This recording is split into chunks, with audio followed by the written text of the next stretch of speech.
Hello दोस्तों, कैसे हो आप? आशा करता हूँ अच्छे होंगे। और दिवाली के आप लोगों को ढेर सारी शुभकामनाएं। और मैं भी अच्छी हूँ।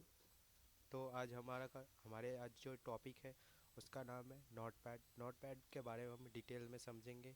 नोटपैड क्या है, नोटपैड का यूज़ हम कैसे क्यों करते हैं, नोटपैड जो है वो कैसे हम यूज़ करते हैं। नोटपैड जो यूज़ होता है वो टेक्स्ट फॉर्मेटिंग, मतलब इसका जो एक्सटेंशन होता है ना, वो उसका नाम होता है रिच फॉन्ट टेक्स्ट, है ना। Format text, rich format text मतलब टेक्स्ट में आप अपने अकॉर्डिंग फॉर्मेट कर सकते हो, तो स्टाइलिश कर सकते हो। तो चलते हैं हम अपने स्क्रीन पे। तो ये रहा हमारा, यहाँ से हम विंडो प्लस आर यूज़ करते हैं और यहाँ हम लिखते हैं note sorry word pad. Word pad लिखते ही हमारा वर्ड पैड है यहाँ ओपन हो गया। अभी बाकी तो आपको समझ में ही आएगा। ये रिवर्स करने के लिए अंडू और रीडू का ऑप्शंस होता है। ये सेव करने के लिए यूज़ होता है। देखो आ गया सेव करने के लिए ऊपर जो शो होता है। ये तो आपको सब कुछ पता है, टाइटल बार। इसमें जो टोटल मेन्यू होता है वो होता है 3। बाकी ये सारे आपको पता है। इसका जो नाम है वो है रिबन्स और इसके नीचे वाले ये ग्रुप्स ना। तो हम चलते हैं यहाँ, पहले कुछ टेक्स्ट लिख लेते हैं। हमने कुछ टेक्स्ट ले लिया है और ये हमारा टेक्स्ट है। और बाकी अभी हम फाइल मेन्यूज़ में, तो आपको वही सारे ऑप्शंस दिखेंगे। सेव, ओपन ओपन ये सारी चीज़ें तो आप लोग को पता ही होगा। जो हमने पिछले वीडियो हमने डाले हैं उसमें ये सारी चीज़ें के बारे में हमने डिटेल में पढ़ा है। तो ये उतना यूज़फुल नहीं है, जो हमने पहले ही पढ़ा दिया। यूज़फुल तो है लेकिन मैंने पढ़ा चुका हूँ। फिर मेरा अगला जो टॉपिक है वो हमारा होता है होम मेन्यू। होम मेन्यू में आपको फाइ कट कॉपी पेस्ट तो सबको क्लियर होगा, है ना। जो हमने नेक्स्ट वीडियो में डाल दिया था, पहले जो हमारा वीडियो नोटपैड के बारे में, नोटपैड में जो हमने पढ़ चुका था, cut copy paste find replace ये सारी चीज़ें इसमें है। जो ये एक्स्ट्रा पार्ट्स आते हैं, तो ये सारी चीज़ें हम इसके बारे में पढ़ेंगे, ठीक है। तो सो गाइस, ये जो हमारा है बोल्ड, इसका नाम है बोल्ड।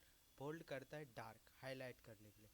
इसमें एक वो कंडीशन है कि जब तक आप सेलेक्ट नहीं करोगे तब तक आप किसी भी चीज़ को यूज़ नहीं कर सकते, ठीक है। तो हमने यहाँ से सेलेक्ट किया और हम यहाँ से, ये हमारा होता है बोल्ड। देखो डार्क कर दिया थोड़ा सा, इसका नाम है बोल्ड। आप पार्टिकुलर एक पर्सन को भी यूज़ कर सकते हो। यहाँ से हमने सिर्फ एक को अनबोल्ड कर दिया, बाकी सारे बोल्ड्स आपने इस सबको क्या कर दिया, अनबोल्ड। ये बोल्ड है, अनबोल्ड कर दिया। अब ये देखो मुझे इसी को बोल्ड करना है, इस लाइन को बोल्ड करना है, तो हम इसी लाइन को सिलेक्ट करने और यहाँ से बोल्ड कर देना है। अब यहाँ से आप कंट्रोल प्लस बी दबाओगे तो भी होगा। कंट्रोल प्लस बी अब लिख लेना, कंट्रोल प्लस बी, ठीक है। कंट्रोल प्लस बी प्रेस करोगे तो भी, ठीक है। फिर हमारा अगला टॉपिक है इटैलिक। इटैलिक जो करता है वो थोड़ा सा राउंडेड करता है, मतलब सीधे खड़ा होता है कोई व्यक्ति, उसको थोड़ा सा टेढ़ा कर दो, वही चीज़ें हमारा इटैलिक का काम होता है। तो यहाँ से हमारा इटैलिक, ठीक है। जैसे ही हमने सेलेक्ट किया और यहाँ से हमने इटैलिक का यूज़ किया, देखो थोड़ा सा राउंडेड, है ना। ये इटैलिक का काम होता है, थोड़ा सा राउंड स्टाइलिश बनाने के लिए हम यूज़ करते हैं इसे, राउंडेड, ठीक है। इटैलिक हो गया। इसकी जो शॉर्ट कमांड होती है कंट्रोल प्लस आई, कंट्रोल प्लस आई, कंट्रोल प्लस आई प्रेस करोगे तो भी हो जाएगा आपका टॉपिक, ठीक है। कंट्रोल प्लस आई। फिर हमारा अगला जो ऑप्शन है उसका नाम है अंडरलाइन। अंडरलाइन क्या करता है, आप लोग पढ़े होंगे कि मैन टॉपिक को अंडरलाइन करना, ये सारे अंडरलाइन का काम होता है ना। कभी कभी आप देखे होंगे अपने खुद का जो किसी भी चीज़ की कंपटीशन की जो तैयारी कर रहे होंगे बच्चे, उसको पता है अंडरलाइन क्या होता है।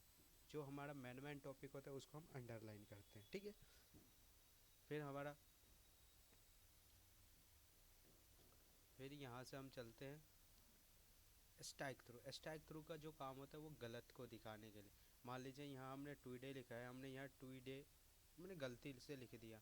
हमें जो किसी ने बोला कि चेक करो भाई कहाँ गलती है, हमारा गलती निकाल के दिखाओ। तो हमने इसको एक एक पर्सन को सेलेक्ट चेक किया, बाकी सब तो उन्होंने सीख ठीक लगा, लेकिन ये क्या लगा, हैड टुडे, ये गलत है।